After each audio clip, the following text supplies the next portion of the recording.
마태복음 21장 33절로 46절 말씀입니다. 여기는 포도원 농부의 비유를 예수님이 말씀하십니다. 이제 예수님께서 예루살렘에 들어가셔서 이 맥락을 잘 보세요. 예루살렘에 들어가셔가지고선 이제 성전을 깨끗하게 하는 퍼포먼스를 하셨어요. 그리고 무화과 나무에 열매 없음을 꾸짖으셨고, 그럴 때 이제 대제사장과 백성의 장로들이 나와서 내가 무슨 권위로 이렇게 하느냐, 성전에서 환전상과 짐승 파는 상들을 뒤집어 엎어놨으니까 이 제사장과 장로들이 자기들의 권위에 도전할 뿐만 아니라 자기들의 당장 그 재물의 그 축적에 이익을 탐하는 데 걸림돌이 되잖아요. 지금 이게 손해가 나는 거란 말이에요. 백성들이 와서 당연히 하는 일을 갖다가 예수께서 선지자라 생각하는 예수께서 이렇게 하시니까 이게 자기네들의 재물의 그 축적에 이제 계획하고 뜻하던 바에 그 흠이 생기는 거니까 가서 이제 예수의 권위가 넌 도대체 무슨 권위로 이렇게 하는 거냐라고 그러는 거예요. 그럴 때 예수님께서 허점을 찌르시죠. 그러면서 예수님께서 포도원의 첫째 아들, 둘째 아들을 이야기를 하신 거예요. 이제는 포도원 농부를 대놓고 다시 또 이야기를 하시는 겁니다. 그 대제사장과 백성의 장로들에게 얘기를 하는 거예요. 33절입니다. 다른 한 비유를 들으라. 한 집 주인이 포도원을 만들어 산 울타리로 두르고 거기에 즙자는 틀을 만들고 망대를 짓고 농부들에게 새로 주고 타국에 갔더니 열매 거둘 때가 가까움에 그 열매를 받으려고 자기 종들을 농부들에게 보내니 농부들이 이 종들을 잡아 하나는 심히 때리고 하나는 죽이고 하나는 돌로 쳤거늘. 여러분, 예수님이 하시는 말씀의 비유를 하나하나를 다 이렇게 따져가지고 이거는 뭐고 이거는 뭐고 이렇게 하면 여러분이 굉장한 어려움에 처합니다. 우리가 이 줄기에서, 큰 줄기에서 흐름에서 이게 무슨 얘기를 하는가 하는 거예요. 여기 한 집주인이 누구를 얘기를 하겠어요? 하나님이세요. 포도원이라는 것은 이때는 앞에서도 그 포도원에 두 아들을 보냈을 때 그 아버지가 포도원이라고 그럴 때 이게 이 세상일 수 있고, 그 다음에 더 좁게 당대 사람으로는 이스라엘 민족으로 이제 이야기를 생각을 할 수가 있어요. 여기 마찬가지입니다. 포도원이 그런 거예요. 이제 산울타리는 뭘까? 하나님의 말씀을 주신 거죠, 이게. 그래서 세상과 구별된 하나님의 말씀을 주셔서 그 말씀 안에서 살 때 하나님의 백성으로 구원 안에 머무는 거예요. 그 다음에 이제 즙자는 틀을 만들고 망대를 짓고, 이런 것들은 이제 수확을 거두는 장치이고, 망대는 그 세상에 그 짐승들이 들어오거나 여우가 들어오거나 이런 것들이 들어와서 헐 때 그거를 갖다 감시하고 지키는 거잖아요. 그러니까 이거를 우리가 이렇게 언뜻 봤을 때 하나님의 말씀이고 하나님 말씀을 제대로 지키는가 하는 그런 사람들을 제도를 세워놓은 거예요. 그 말씀을 이끌고 이렇게 할 수 있는 제사장 그룹도 만들어 놓고, 농부들에게 새로 주고 갔더니, 농부가 누구겠어요? 여기서 포도원 이스라엘 민족 그 안에서 이제 사는 이 농부, 포도원을 만든다 하는 거는 이스라엘 민족을 이렇게 선택을 하고요. 농부도 이스라엘 민족을 얘기하는 거예요. 그렇게 하고 새로 주고 타국에 갔더니, 이런 말들은 하나님께서 하늘나라에 계속 계신다 이 말이에요.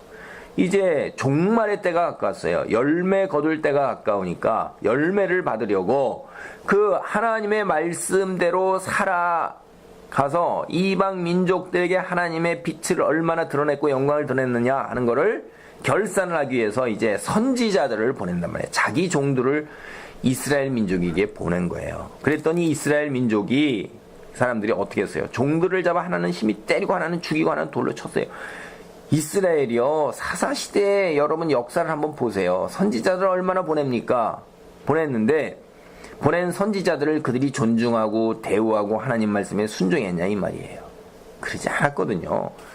하나님이 보내는 선지자들을 이들이 자기들의 귀에 듣기 좋아하는 말, 세상의 물질의 욕심을 채워주는 말, 형통케 하는 것을 갖다가 채워주는 말, 이런 거짓 선지자들의 말은 혹하면서 달콤하게 들었어요. 그러나 진실된 하나님의 선지자들은 어떻게 했어요? 죽였어요. 그 말이 듣기가 싫은 거예요. 여러분 구약의 역사를 다 읽어보세요.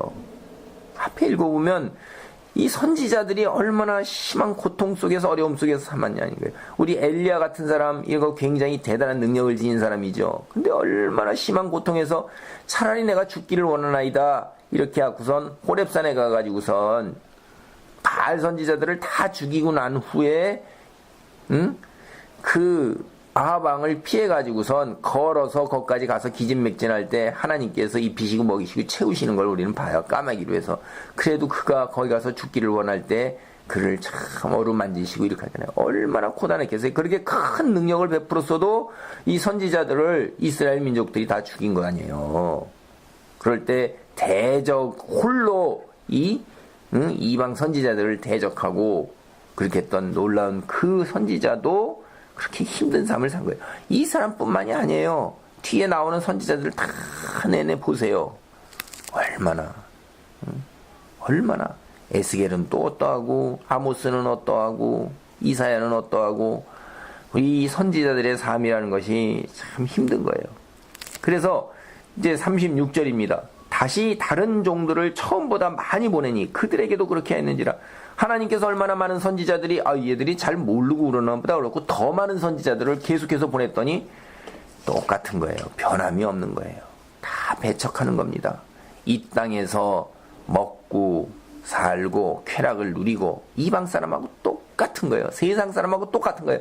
하나님을 모르는 사람보다 오히려 더하면 더했지 그들처럼 똑같이 짐승이 되어서 육체적 쾌락을 추구하기만 하는 거예요. 영적인 존재로서 영원한 시간에 잇대어 사는 존재라는 것을 깨닫지 못하고 관심도 없고 지금 당장 나의 삶이 관심이 있는 거예요.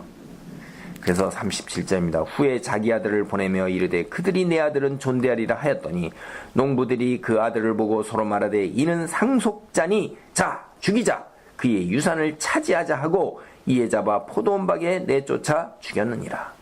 요건 예수님이 당신의 얘기를 하시는 거예요. 자기 아들이 누구예요? 예수님을 보냈어요. 이스라엘 민족이 하나님의 아들은 그래 이제 존대하리라 했더니 이스라엘 민족이 뭐라고 그래요? 야, 이게 하나님의 나라를 이어받을 상속자니까 죽이고 우리가 하나님의 나라를 차지하자. 우리가 뒤에 더 성경 전체적 맥락에서 보면 우리가 예수님의 제자가 누구죠?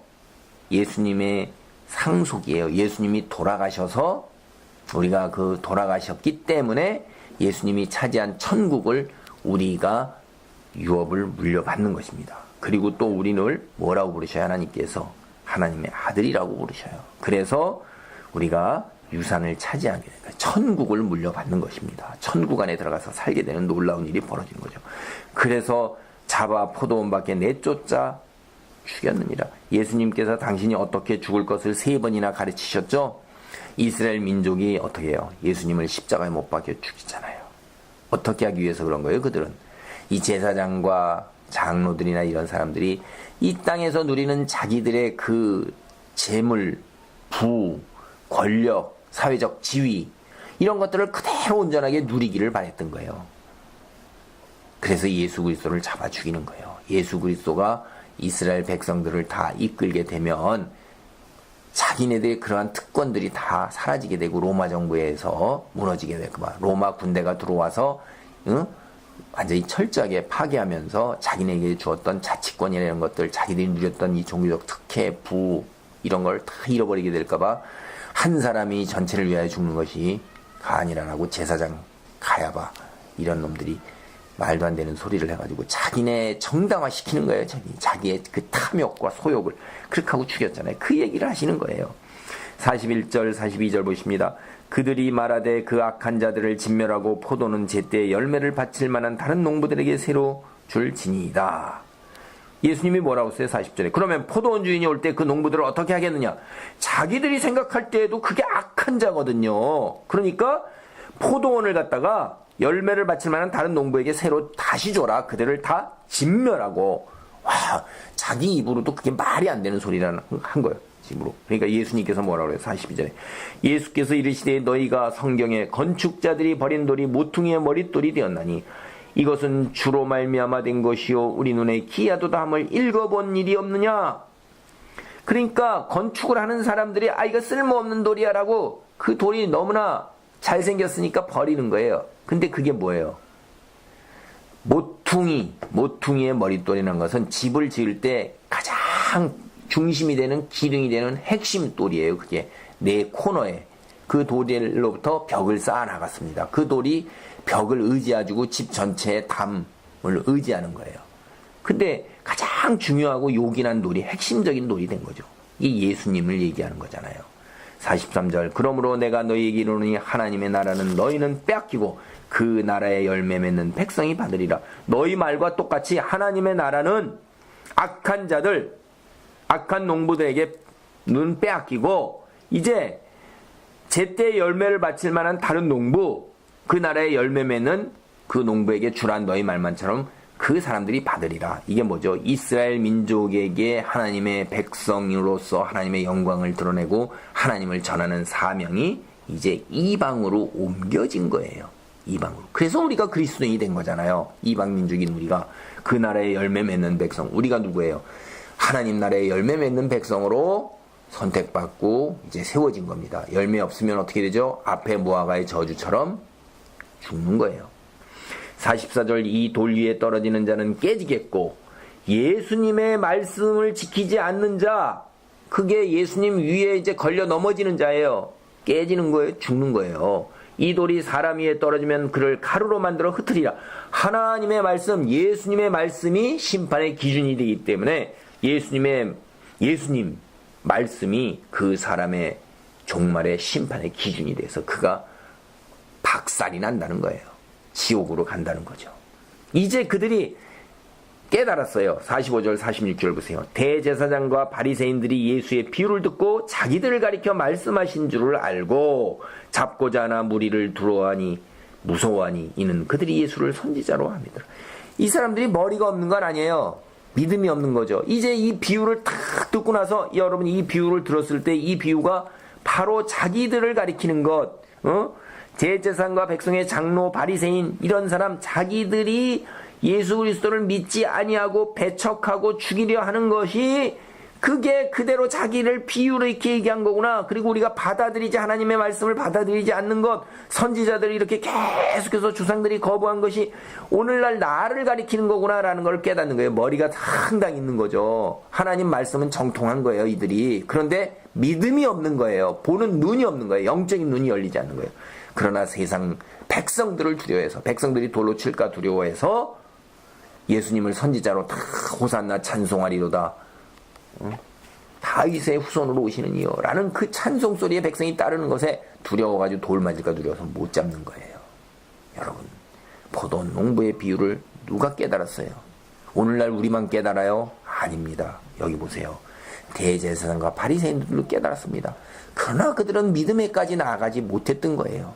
성경 말씀을 읽고 깨닫는 자는 많지만 그것을 믿음으로 받아들이고 열매를 맺는 백성이 되는 것은 쉽지가 않다는 거예요.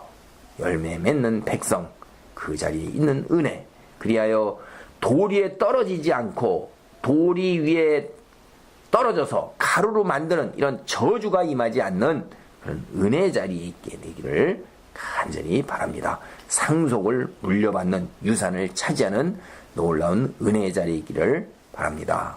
아멘.